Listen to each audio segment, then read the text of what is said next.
I'm going to tell you something that happened in Classroom 7 on Deck 4 of Kessel 9 Academy. And I want you to understand, before I get into any of it, that I've been in this galaxy for 19 years. I grew up on Vega Station. I've seen Krell merchants throw entire market stalls into orbit over price disputes. I've watched Drenathi soldiers bend ferrosteel beams with their bare hands just to show off. I've been in rooms with beings that could crush a shuttle pod like an empty protein packet. None of that, not a single memory from 19 years of living in this wild, enormous, chaotic universe, prepared me for what I saw on that Tuesday morning in advanced xenobiology. Not even close. It started with a sound. A sharp, horrible sound. The kind that makes your brain go completely quiet before the rest of you catches up. And then 10 seconds passed. Just 10. And every single thing in that classroom, every alien, every cadet, every piece of equipment went absolutely still. Because nobody in that room had ever seen anything like it. Nobody in that room had ever seen a human respond like that. Let me take you back. Let me take you all the way back to the beginning of that semester, because this story doesn't start in Classroom 7. It starts long before that. It starts the moment Myra Vasquez walked through the intake gates of Kessel 9 Academy, and nobody, not one single being on this station, thought she was going to matter. That's where the story really begins. Kessel 9 Unified Academy sits in geosynchronous orbit above the gas giant Permulus IV, which means every morning you wake up and look out your bunk window, and there's this enormous swirling mass of violet and amber just hanging there in the dark. It's beautiful in a way that eventually stops feeling beautiful because you see it every single day and your brain adjusts and it becomes wallpaper. That's what living on an orbital academy does to you. It makes extraordinary things feel ordinary. The station itself is enormous. I'm talking about a structure that stretches nearly 4 kilometers from one end to the other, with rotating habitat rings for different gravity tolerances, atmospheric corridors that change composition every 50 meters depending on what species is passing through, and a central academic core that houses 37 classroom decks, 14 research labs, 2 zero-gravity athletic arenas, and one absolutely terrible cafeteria that somehow manages to serve food that tastes bad regardless of what species you are. I respect that, actually. That's a hard thing to achieve. The Academy takes in 600 cadets per intake cycle. That's 600 young beings from across 32 member species of the Interstellar Accord, all crammed into one rotating station to learn xenobiology, interstellar navigation, diplomatic protocols, tactical theory, and about 200 other subjects that are supposed to turn raw recruits into the next generation of Accord officers. Out of those 600 cadets, usually about 40 are human. 40 out of 600. And even those 40 tend to cluster together. You'd see them in the lower cafeteria at the same table every meal, talking quietly, keeping their heads down. Humans were the youngest species in the Accord. They'd only been full members for 32 years. Every other species in that academy had been spacefaring for anywhere from 2 centuries to 12 millennia. Some of them had star charts older than human civilization. Some of them had been flying ships before humans had invented the wheel. So yeah, the 40 humans kept to themselves, and the other 560 cadets mostly let them. It wasn't exactly hostility. Not at first. It was more like indifference. The polite, slightly condescending indifference of beings who assume that the newest member of any group is also the least impressive member of any group. Some species were worse than others about it. The Gret were the worst. I need to explain the Gret because if you don't understand what they are, you won't understand what happened in Classroom 7. The Gret are a warrior species from the Castra Nebula, bipedal, standing anywhere from 2.5 to 3 meters tall, with reinforced skeletal structures under gray-blue skin that's been described as feeling like warm concrete. They have 4 arms, 2 primary, 2 secondary, and their primary arms can generate grip strength that exceeds most hydraulic clamps used in mid-weight cargo loading. They don't feel pain the way most species do. Their nervous system processes damage signals as information rather than distress, which means a Gret can take a hit that would hospitalize a human and just note it, file it away, keep going. They're also, as a species, deeply hierarchical. Status matters enormously to them. Dominance hierarchies are literally encoded into their social structure at a biological level. Young Gret cadets, apprentices, initiates, are conditioned from birth to identify the weakest member of any group and to establish their position relative to that weakest member. It's not malice, exactly. It's instinct. It's like asking a shark why it circles. The Gret cadet in our advanced xenobiology section was named Vorakshan. He was from the 7th tier of the Gret Dominion, which in Gret society means he came from a lineage of warriors who had served the Dominion military for over 40 generations. He was proud of this. He mentioned it constantly. He stood at 2 meters 83, had 4 arms that seemed slightly too long even for his frame, and wore his gray-blue skin like armor because, honestly, it basically was. Vorakshan had decided, roughly 3 weeks into the semester, that the weakest member of our classroom section was the human girl in the second row. Myra Vasquez. Let me tell you about Myra. She was from New Cartagena, a mid-density colony on the outer rim of the Sol expansion zone. Brown eyes. Dark hair she kept pinned back in a tight coil at the base of her neck because the academy dress code required it. She was 5'4" on a good day, 122 pounds. She had a small scar along the edge of her left jawline that she'd never explained to anyone. She wore her cadet uniform exactly 2 centimeters more relaxed at the collar than regulations technically required, and somehow the instructors never called her on it. She was quiet in a specific way, not shy quiet, not scared quiet, the kind of quiet where you get the sense that everything around her is being filed and cataloged and processed at a speed that doesn't require outward expression. She'd scored in the top 12% of the entrance assessments, highest score in our section for xenobiological classification by a significant margin. She once corrected instructor Vale Thrix, who had been teaching xenobiology for 60 years, on a minor but measurable error in the genetic taxonomy of a class of organisms from the spiral reaches. She did it gently, quietly, with her datapad tilted slightly so he could see the reference she was citing. Vale Thrix had looked at it, looked at her, and then adjusted his lecture notes without another word. That was it. No dramatics, she just knew things. She also, for reasons I never fully understood, did not react to Vorakshan. Not the way he wanted her to. Not the way he expected. And that was the problem. Build tension. It started small. It always starts small. The first week of Vorakshan's fixation, it was just noise. He'd make sounds in the back of his throat, a Gret vocalization that translates roughly to something between lesser being and disappointing specimen, whenever Myra answered a question in class. Our translator earpieces didn't always catch it because it was low frequency and technically within the range of ambient vocalization that the filters were set to screen. But the Gret cadets in the room caught it. They'd glance at each other. A couple of them would do the Gret equivalent of a suppressed smile, which looks like a brief contraction of the secondary facial muscles and is deeply unsettling if you're not used to it. Myra caught it too. I could tell because her stylus would pause for exactly half a second before continuing whatever she was writing. Just half a second, then she'd keep going. Second week, it escalated. He started positioning himself in her vicinity during the practical lab sessions. We had a rotating schedule where you'd move from station to station examining specimens, and he'd accidentally crowd her out of the workspace. 2 meters 83 of Gret bulk next to 122 pounds of human is not a subtle size difference. He'd reach across with one of his secondary arms and move her equipment, just slightly, just enough. She'd retrieve it and reposition it without looking at him. Third week, he started talking. Not to her, about her. To his cluster of Gret associates. There were 3 of them in our section, and a 4th in the adjacent section who I think just came to watch, in Gret. But loud enough and with enough deliberate glancing in her direction that the intent was absolutely clear even before the translator earpieces caught up.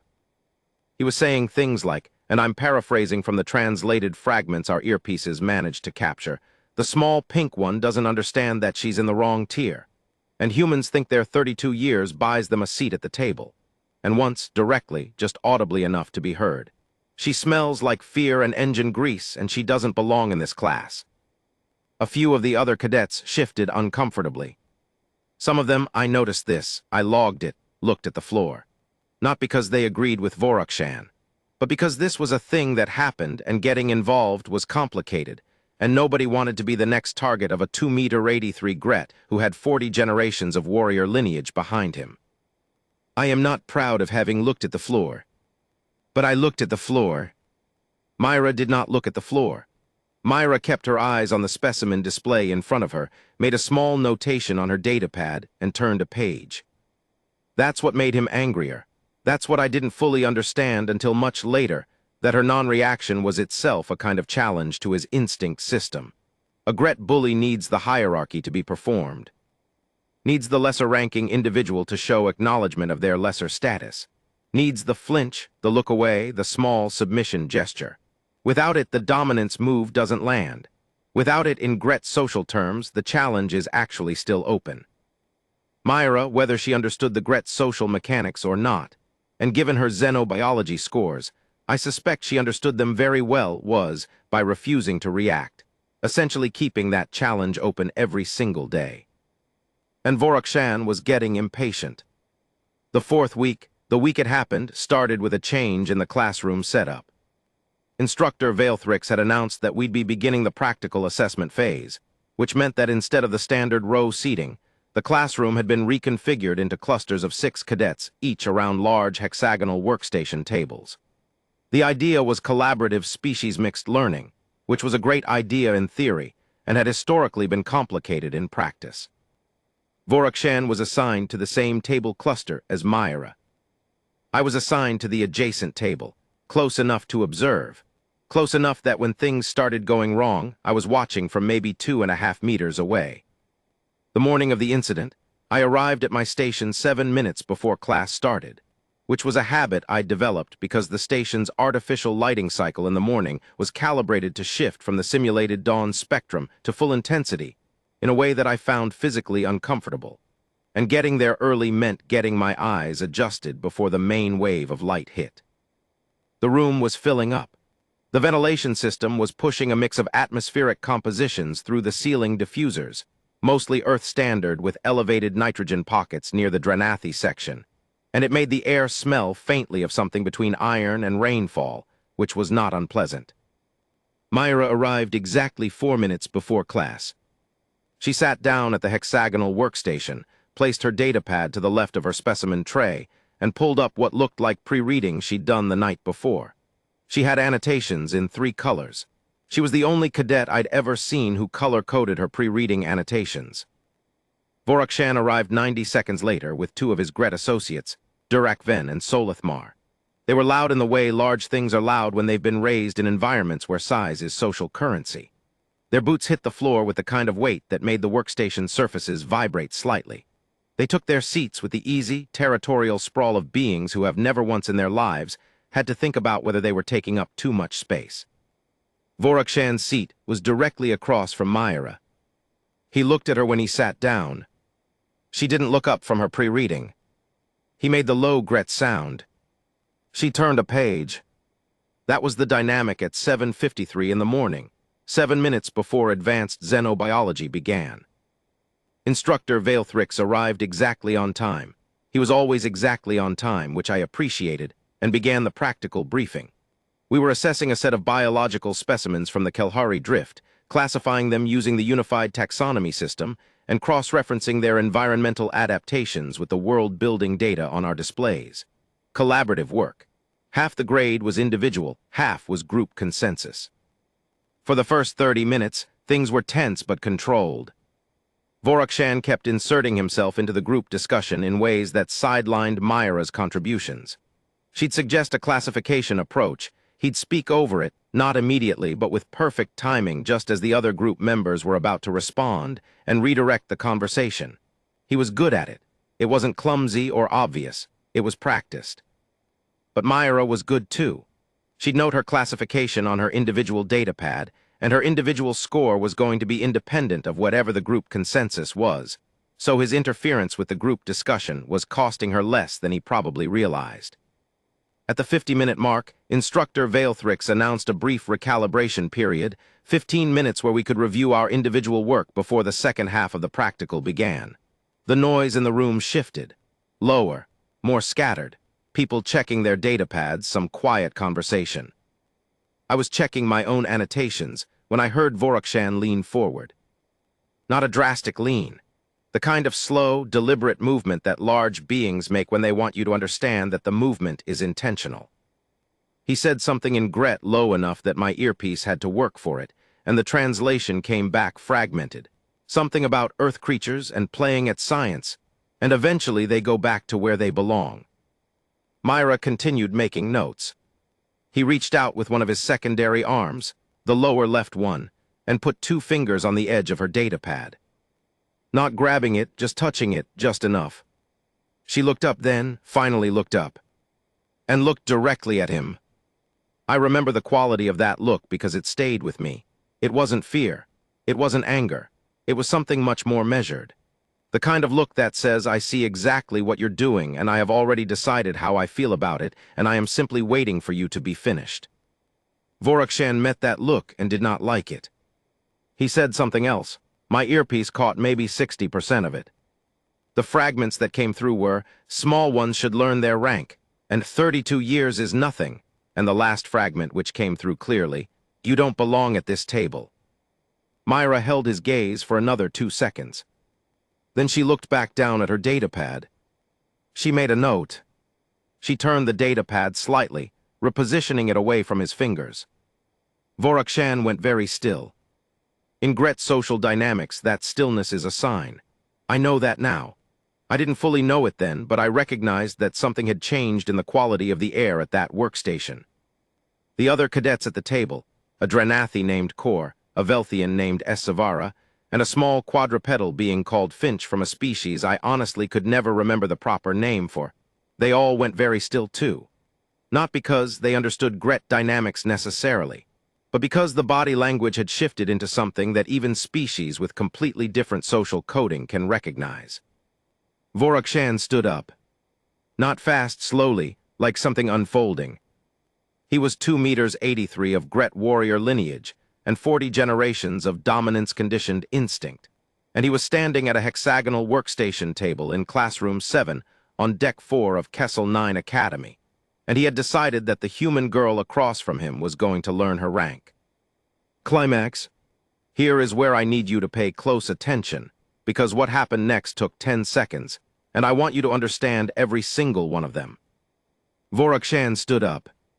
He reached across the workstation table with his primary right arm, and primary Gret arms have a reach of nearly 1.5 meters, and he grabbed Myra's datapad, the one she'd been making annotated notes in, the one with the color-coded pre-reading. He grabbed it and held it over the workstation in a way that very clearly communicated, I can do whatever I want with this. In Gret dominance culture, removing a subordinate's tools is a specific submission ritual. It means acknowledge me and I'll give it back. Refuse and I'll decide what happens to it next. The room was not fully watching yet. The noise of the recalibration period was still covering individual sounds, but the cadets at our workstation were watching. Kor, the Dranathi, had pushed his stool back slightly. Essavara had drawn her limbs slightly closer to her body. Finch had gone completely motionless in the way small beings go motionless when a large being makes a sudden move. Myra looked at her datapad in his hand. She said something, quietly, directed at him in standard that I was close enough to catch.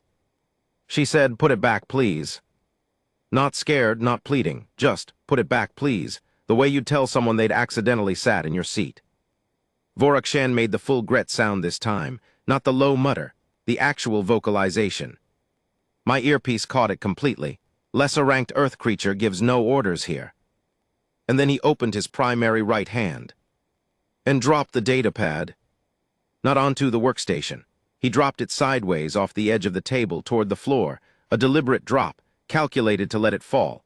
It hit the floor of the classroom with a sound that, I'm not exaggerating, stopped every nearby conversation cold. The sound of a datapad hitting deck plating at Kessel 9 carries. The floor is a composite alloy. It has a specific ring to it. The room went about 40% quieter. A few heads turned. And here is where the 10 seconds begin. Second 1. Myra looked at her datapad on the floor. She didn't move yet, she just looked at it, and in that 1 second her expression changed. Not dramatically, not the way they show emotion in the old human drama serials. It was much smaller than that. Her jaw adjusted slightly. Her right hand, which had been resting on the workstation, moved about 3 centimeters and stopped. She was assessing. I know that now. She was running a calculation that had nothing to do with xenobiology. Second two, she stood up. Now here's the thing about Myra Vasquez standing up next to Vorakshan. Objectively, empirically, physically, it looked almost absurd. 5'4" of human cadet standing up across a workstation table from 2 meters 83 of Gret Warrior. The size difference was not small. It was enormous. It was the kind of size difference that in most species threat assessment systems registers not as a balanced confrontation but as something closer to a location error. Why is the small thing standing? Small things sit. Small things move back. Small things wait for the large thing to be done. Vorakshan looked at her standing. He had not been expecting her to stand. I could see it in the slight adjustment of his posture. Not alarm. Gret don't alarm easily, but adjustment, recalibration. Second three, Myra came around the edge of the workstation table. She didn't rush.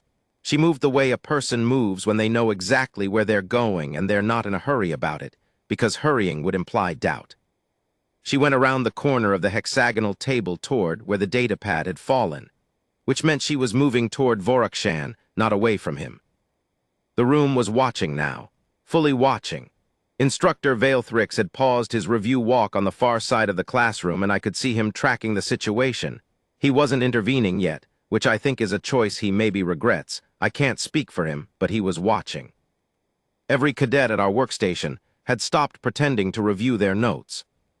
Second four, Vorakshan reached out with his left primary arm.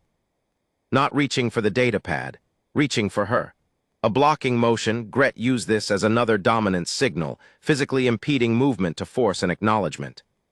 His primary left arm extended in front of her at chest height, well, at her head height, cutting off her path to the datapad. And then she did something that I have replayed in my head approximately 400 times since that morning. She stopped. She looked at his arm. She looked up at him. And she said very quietly, in standard, with no particular emotion in her voice, "I'm going to pick up my datapad."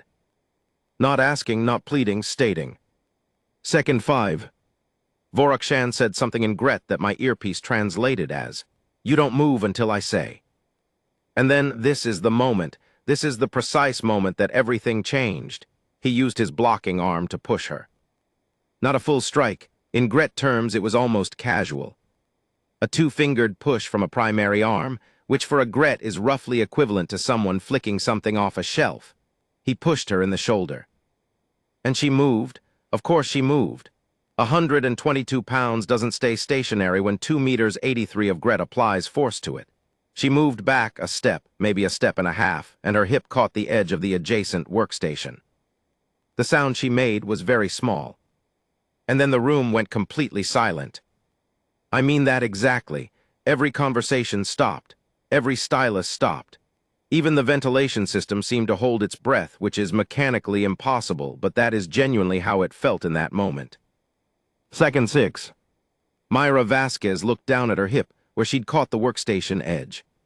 She looked up at Vorakshan. She took a breath, and her face did something I had never seen a human face do before.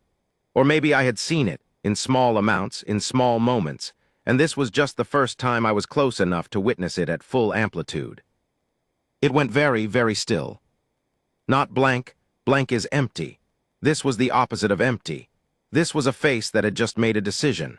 A face that had run every calculation available to it and arrived at a conclusion and closed the file on any alternative conclusions. I learned later, much later, talking to other human cadets about it, that there's a concept in human psychology about the point at which the brain's threat assessment system stops producing the fear response and switches over to something older. Something that predates modern human cognition by a significant margin. They call it different things. Flipping the switch is one phrase I heard. Going cold is another. The fear doesn't disappear exactly. It gets rerouted, gets filed away for processing later, and what's left in its place is just function, pure function. Do the thing that needs to be done. That's what I saw on Myra Vasquez's face in second six. Second seven, she moved. Not backward, not sideways, not toward the door or toward Instructor Veilthrix. Forward, And here is the thing about Myra Vasquez that nobody in that classroom had known, and that I had not known, and that Vorakshan had absolutely not known. She had grown up in New Cartagena colony on the outer rim of the Saul expansion zone, and New Cartagena is not a gentle place. It's a frontier colony. It's a place where the settlement infrastructure takes priority over everything else, and where children grow up in environments that require a certain kind of competence to navigate safely. And Myra's mother, who I only know about because Myra mentioned her once in the way people mention important things briefly, and then don't mention them again, had been a ground combat specialist in the Saul Defense Forces for 14 years before she retired to New Cartagena to raise her daughter. And she had, apparently, made sure that daughter knew how to handle herself. What Myra did in Second 7 was something that I cannot fully describe in casual terms because it happened fast and it happened in a very precise sequence, and it didn't look like what I expected violence to look like when it happened between such different-sized beings. It didn't look like a fight. It looked more like, and I've thought about this a lot, it looked more like a solution being applied. She moved inside the reach of his extended arm. That's the thing about very large beings in confined spaces. Their reach is a weapon at distance. Up close, at very close range, that reach becomes a geometrical problem. You can't bring the full leverage of a long limb to bear on something that's pressed against the inside of your elbow. The leverage equation inverts. Myra went inside that reach. And she hit him. Not with her fist, with the heel of her palm, a specific strike targeting the junction of his secondary arm's upper joint, where the skeletal reinforcement is thinner. I know this because a xenobiology cadet who'd spent 3 weeks studying Gret anatomy in a class taught by a 60-year veteran told me afterward, quietly, that she had identified the 4 points on a Gret body where the composite skeletal structure has natural gaps, and that she had identified them in week 2, and that she had apparently filed that information away in the same part of her brain where she kept her 3-color annotation system. The Gret say pain differently than we do. Their pain signal is information, not distress, remember, but information that arrives sharply at a nerve cluster that controls limb function produces a physical result regardless of whether distress is involved. Vorakshan's secondary left arm dropped. Just dropped. Just ceased to function for a moment, the way a machine cuts out when you hit the right switch. His secondary arm went from extended to hanging in a fraction of a second. He looked at it. I think that was the most surprised I have ever seen a Gret look. Second 8. There was a sound from someone at the workstation. I think it was Kor, the Drenathi, though I can't swear to it. Something between a gasp and an exhale. The kind of sound a body makes when it witnesses something that the brain hasn't yet processed language for. And then the rest of the room made variations of the same sound. 31 cadets, 4 instructional assistants, 1 senior instructor, all of them in staggered sequence processing what they had just seen. Because here is what they had just seen.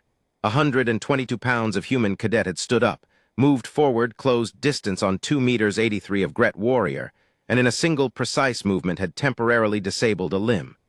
Not with technology, not with a weapon. With her own body and knowledge she'd stored from a class she'd been sitting in quietly for 4 weeks while people talked over her and dropped her datapad on the floor. Vorakshan was staring at his arm. His arm was not responding correctly. Second 9. He looked up from his arm to Myra. And Myra was standing in front of him, inside his reach, close enough that the size difference was almost irrelevant, because distance is what makes size into a weapon, and she was looking up at him and she said something. She said it quietly enough that I almost missed it. I didn't miss it. I was 2.5 meters away and the room was completely silent and I did not miss it. She said, "I'm going to pick up my datapad now." Same words as before. Same tone as before.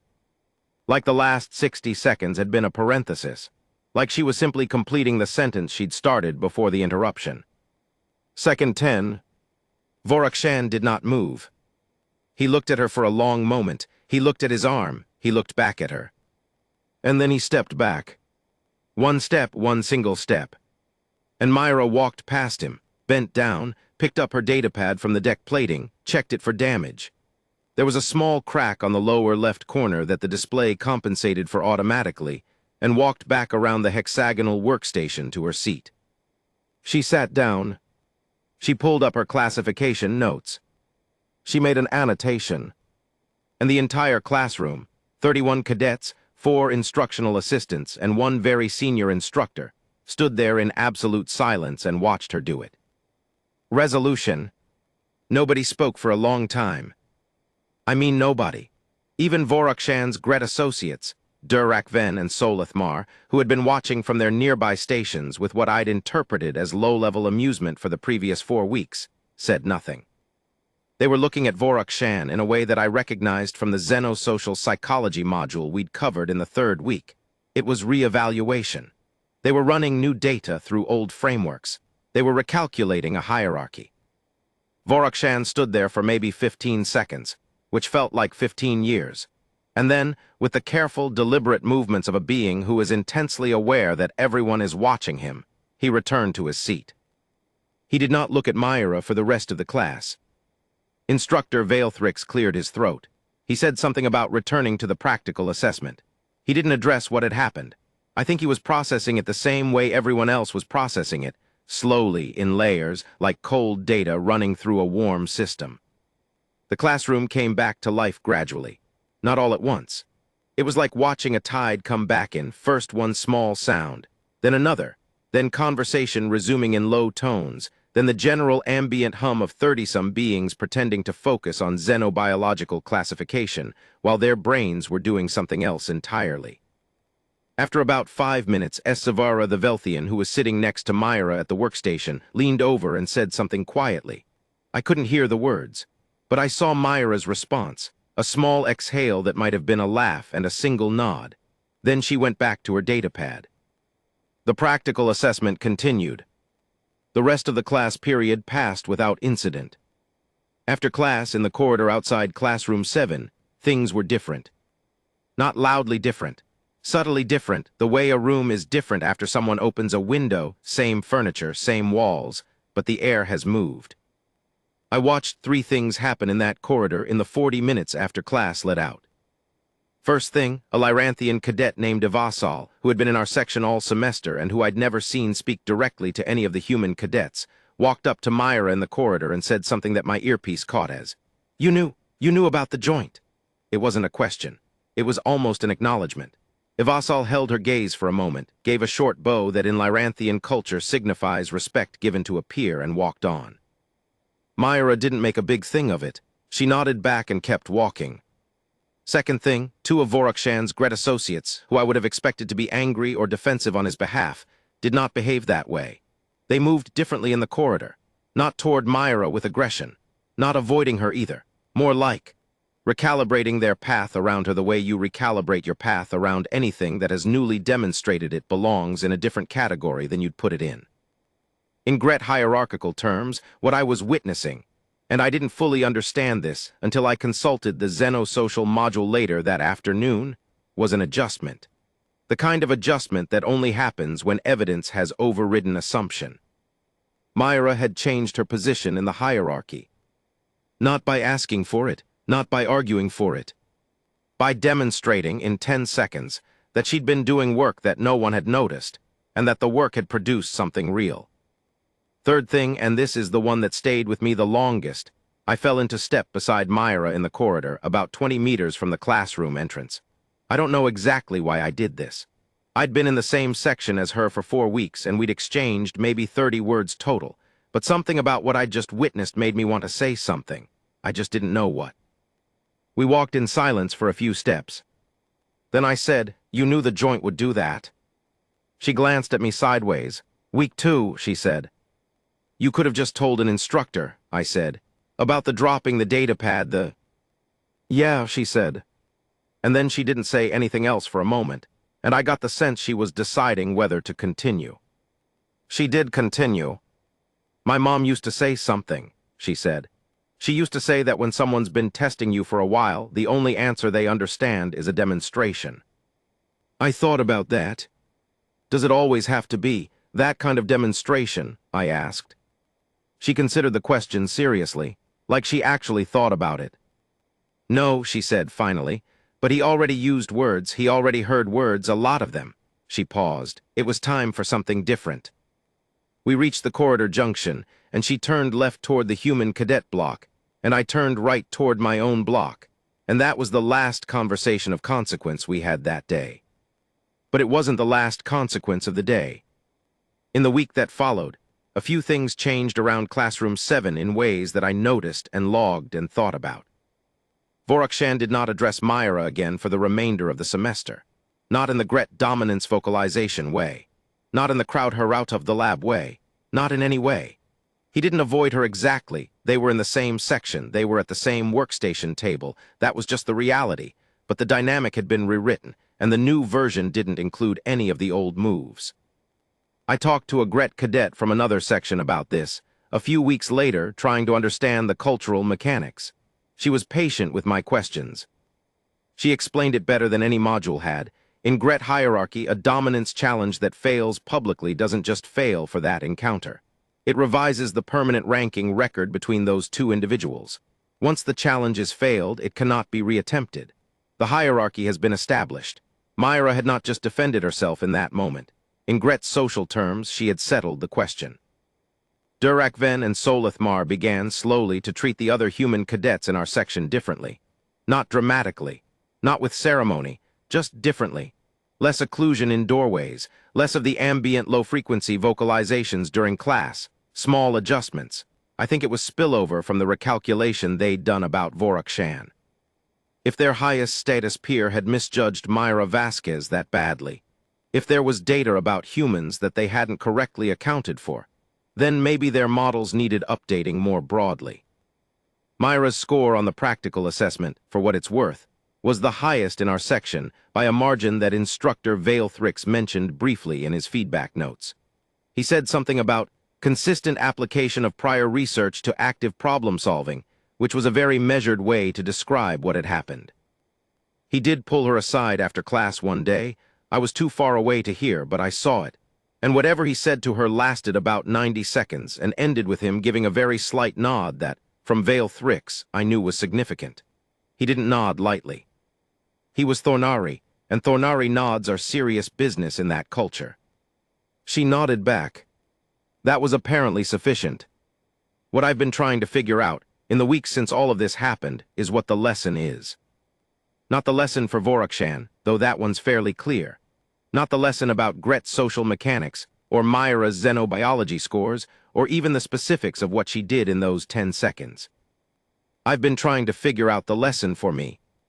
For all of us who looked at the floor. Because here's the thing, I knew something was wrong at that workstation for 4 weeks. I watched it the way you watch, whether approaching from across an open field, you can see it. You know what it is, you're not sure exactly when it'll arrive or what it'll look like when it does, but you know it's coming. And I watched, and I noted it, and I did nothing. Part of me has been trying to excuse that by saying there wasn't a clear enough moment before the datapad hit the floor, that the escalation was slow enough that each individual step seemed manageable, that it wasn't my place, that Myra never showed distress signals that would clearly have justified external intervention. All of those things are partially true. None of them are sufficient. I know that now. What I know now more clearly than I knew it before is that the ones who look at the floor aren't innocent of what happens next. They're not guilty in the same way Voruksan was guilty. But they're in the room. They see what's happening. They have the information. And having information and choosing not to use it is its own kind of answer. Myra Vasquez didn't need me to intervene. That's clear in retrospect. She was managing the situation with a competence and a patience and a deliberate strategy that I don't think I fully appreciated while it was happening. She was always going to be okay. But the next person in that chair might not have had her mother's training and her xenobiology scores and her 3-color annotation system. The next person might have needed someone to not look at the floor. I think about that a lot. There's something else I've been sitting with, and it's harder to articulate. When Myra walked back to her seat after picking up the datapad and sat down and opened her notes, that was the moment that hit me the hardest. Not the strike, not the dropped arm, the sitting down. Because she didn't perform triumph. She didn't stand in the middle of the room and wait for recognition. She didn't look at Voruksan to see his reaction, didn't scan the room for approval, didn't do anything except go back to what she'd been doing before he interrupted her. Which was her work. There's something about that I find deeply significant, and I've struggled to put a name to it. The best I can do is this. The thing she was fighting for, the thing she was willing to go toward instead of away from, wasn't her reputation or her status or even her safety in the abstract. It was her datapad, her notes, her color-coded, annotated 3 months of work datapad. She was protecting her work. And I don't know, that's a very human thing to do, and I mean that in the most specific, considered way I'm capable of. Of all the things she could have been protecting in that moment, she chose to protect the thing she'd built, the thing she'd made, the thing that was hers because she'd put herself into it. That's what was worth standing up for. That's what was worth moving toward instead of away from. Ending line. Kessel 9 Academy had 117 more standard days in that semester, and I spent most of them trying to learn the things that are on the official curriculum, and a smaller number of them thinking about Classroom 7. I've told this story to a few other cadets since it happened, not many, but a few. Mostly the ones who were in that room and haven't fully processed it yet. We sit in the lower cafeteria or in the observation deck where Permulus IV hangs outside the window in its endless violet and amber swirl, and I walk through it the way I've walked through it here, beat by beat, second by second. And without fail, at some point in the telling, someone asks the same question. Different cadets, different species, different voice frequencies and translation delays, but the same question. They ask, was she scared? And I think about Myra's face in second 6, the stillness, the recalibrated decision, the breath she took before she moved forward. And I think about what she said to me in the corridor, about her mother, about demonstrations. And I think about the color-coded annotations and the corrected taxonomy and the 90-second conversation with Vale Thrix and the quiet competence of someone who has spent their entire life in a universe that keeps telling her she doesn't quite belong in the rooms she keeps walking into. And I give the same answer every time. I say probably, but fear was never going to be the last word.